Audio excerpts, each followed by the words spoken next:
Imagine standing in the center of the Colosseum. The roar of 50,000 people is so loud it vibrates in your chest.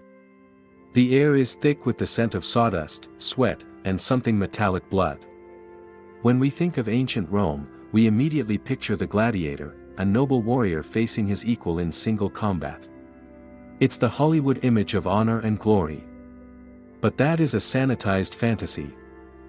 The reality of the Roman games, or ludi, was far darker, far stranger, and infinitely more brutal than fiction. While the gladiatorial duel was the main event, the Romans had an insatiable appetite for variety in their violence. They engineered spectacles that blurred the line between theater and slaughter, turning mythology into snuff films and flooding arenas to stage full-scale wars. These weren't just fights, they were orchestrated nightmares designed to shock, awe, and terrify. From the flooded arenas of the Naumachia to the twisted humor of blindfolded combat, we are about to peel back the curtain on the spectacles that even shocked the Romans themselves. If you think a sword fight is impressive, try to wrap your head around this. The Romans would flood the Colosseum or dig massive artificial lakes to stage actual naval battles called naumachia. These weren't pretend skirmishes with small boats. These were full-scale naval engagements involving real warships, thousands of rowers, and combatants who were effectively sentenced to die. The most legendary of these occurred under Emperor Claudius in 52 AD on Fucino Lake. He didn't just hire a few actors, he gathered 19,000 condemned criminals and prisoners of war to man a fleet of 100 ships. The spectacle was so massive that the Praetorian Guard had to station catapults and ballistae on the shore, not to join the fight, but to ensure none of the prisoners tried to escape the slaughter. What makes the naumachia so shocking isn't just the death toll, though thousands would die in a single afternoon. It was the staggering cost and engineering required to make it happen. Rome would literally move rivers to create a stage for mass death. When the water turned red, it wasn't special effects. It was the result of a civilization so powerful, and so desensitized, that they could turn a landlocked arena into a grave at sea just for the applause. The Romans loved their mythology. Stories of heroes, gods, and monsters were the comic book movies of their day. But in the arena, they didn't want to see an actor pretend to be a hero, they wanted to see the myths play out for real. These were known as fatal charades, sophisticated theatrical productions where the death at the climax was genuine. During the reign of Emperor Nero and later Titus, the arena masters became diabolically creative. If a myth involved a character being burned alive, like Hercules on his funeral pyre, a condemned criminal would be dressed in the costume of the hero. He would act out the scene, and at the final moment, the pyre was lit. The audience watched a man burn to death while admiring the production value of the set design. There are records of plays depicting Orpheus, the legendary musician who could charm animals.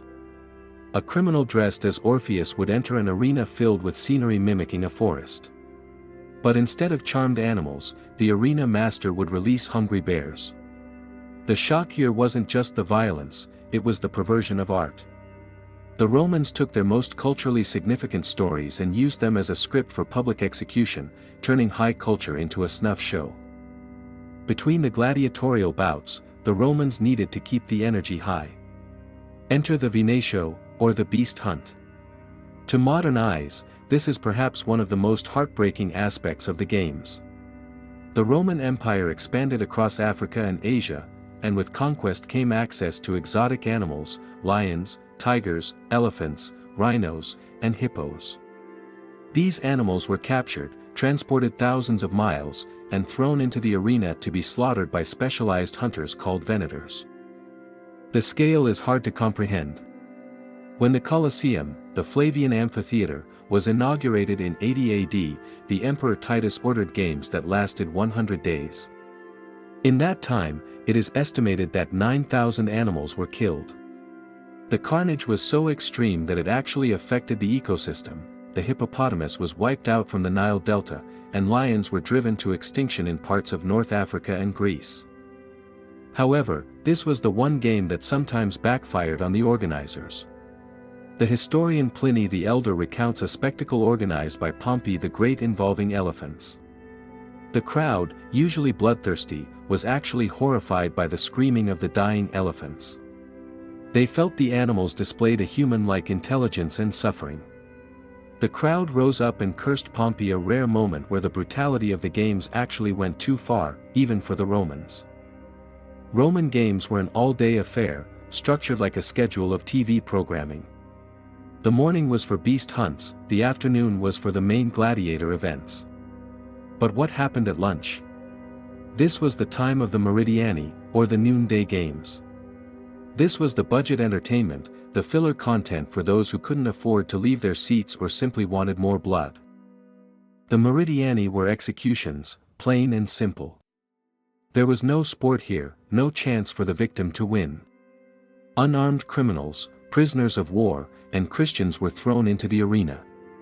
Sometimes they were forced to fight each other with no armor and no shields, ensuring that every strike was a wound. The winner of the first fight would then have to fight the next fresh challenger, and so on, until everyone was dead.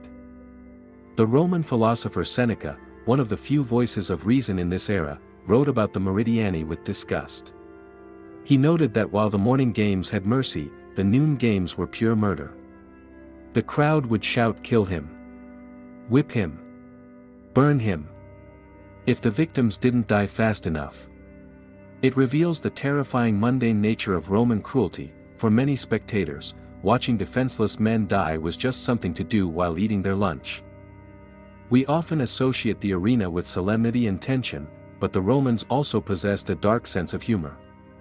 Enter the andebadi, a specific type of gladiator that was designed purely for comic relief. But this wasn't slapstick, it was lethal mockery.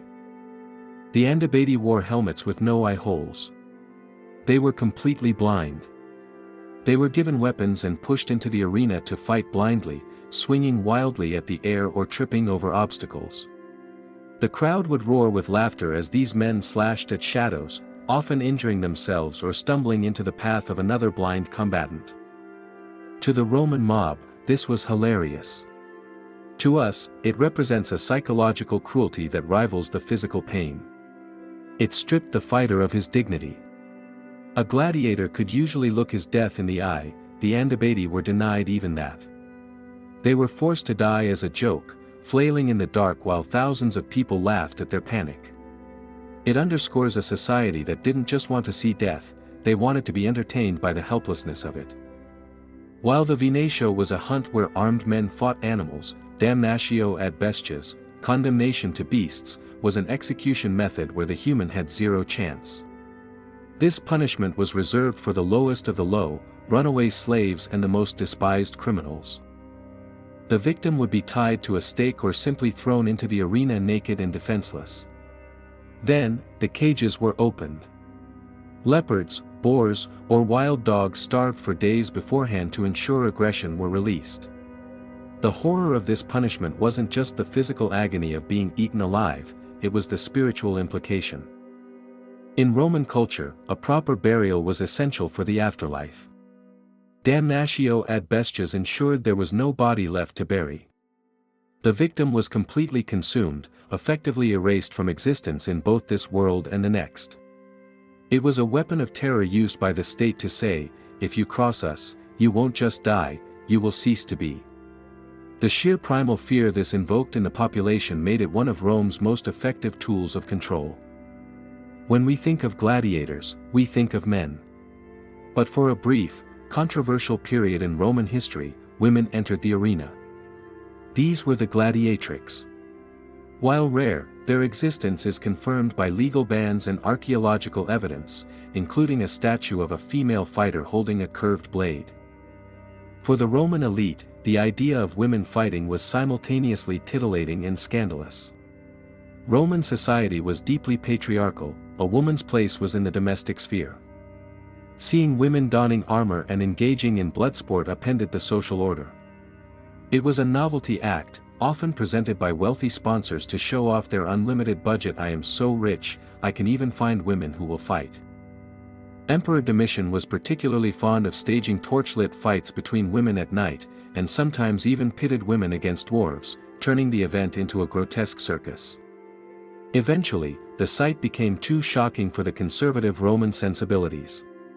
In 200 AD, Emperor Septimius Severus banned female combat, not out of concern for the women, but because he believed it made the crowd disrespect the dignity of the male gladiators. Perhaps nothing shocked the Roman Senate more than when the emperor himself stepped onto the sand. Emperor Commodus, immortalized in the film Gladiator, was obsessed with the games. But unlike the movie, the real Commodus wasn't fighting for survival, he was fighting for a twisted sense of narcissism. Commodus fought as a secutor, and he reportedly won hundreds of bouts. But these were rigged games. His opponents were often given dull weapons or were physically compromised. He would also slaughter animals from the safety of a raised platform.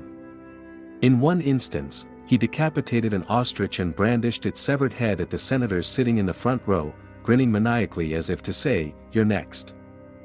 For the Roman people, this was a mix of awe and horror. The emperor was supposed to be a godlike figure, above the grime of the arena. By fighting, Commodus was debasing his office. He even charged the Roman treasury a massive fee for every appearance, effectively bankrupting the state to fund his cosplay fantasies. It was a brutal game of political dominance that eventually led to his assassination, strangled in his bath, not killed in the arena.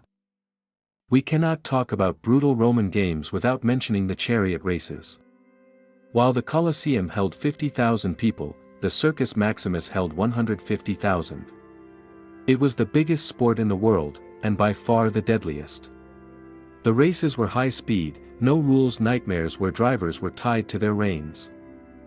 The violence here was so common it had its own name, naufragia, which literally translates to shipwrecks. When a chariot crashed, the driver, strapped to the horses, would be dragged across the ground and trampled by the other teams. Drivers carried a small knife to cut themselves free, but few managed to use it in time. The brutality extended into the stands. The fans were divided into factions: blues, greens, reds, and whites, and the rivalry makes modern football hooliganism look like a tea party. Riots were common. During the reign of Justinian, in the Eastern Empire, the Nika riot started at a chariot race and resulted in 30,000 people being slaughtered in the stands. The chariot races proved that in Rome, the spectators were often just as violent as the performers. Rome was a civilization of contradictions. They gave us law, architecture, and philosophy, yet they cheered for the kind of industrialized cruelty that makes us shudder today. These games weren't just entertainment, they were a mirror of the Roman soul, disciplined, inventive, and utterly ruthless. From the flooded lakes of the Naumachia to the blind panic of the Andabadi, these spectacles remind us of how thin the line is between civilization and savagery. It makes you wonder, if the Colosseum were open today, would the seats still be empty? Or is the thirst for spectacle just part of human nature? What do you think? Which of these games was the most disturbing to you? Let me know in the comments below. I read every single one. If you enjoyed this deep dive into the dark side of history, please hit that like button, subscribe to the channel, and ring the bell so you never miss a video. Thanks for watching, and I'll see you in the next one.